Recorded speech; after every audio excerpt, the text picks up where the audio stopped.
আল্লাহর কসম খায় বলছি কথাটা, আল্লাহর কসম, আপনাকে এই পৃথিবীর কেউ ভালোবাসে না।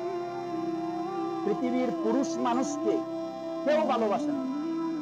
আপনি মনে করেন আপনার ওয়াইফ আপনাকে ভালোবাসে? ও স্বার্থের জন্য আপনাকে ভালোবাসে। আপনি মনে করেন আপনার ছেলেটা আপনাকে ভালোবাসে? ও স্বার্থের জন্যই আপনাকে ভালোবাসে।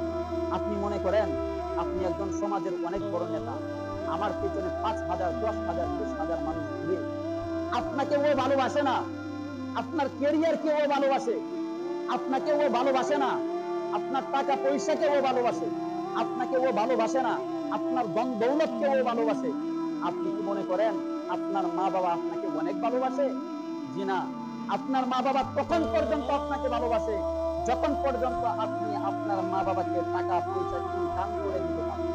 যতক্ষণ পর্যন্ত আপনার মা বাবাকে আপনার ঘরে রাখতে পারবেন, ভালো ভালো খাবার দিতে পারবেন, ততক্ষণ পর্যন্ত আপনার মা আপনাকে বলবে আমার ছেলেটা ভালো, আমার ছেলেটা খুব সৎ। ততক্ষণ পর্যন্ত আপনাকে আপনার মেয়েটা ভালোবাসবে, আপনার মা ভালোবাসবে, আপনার ছেলেটা ভালোবাসবে।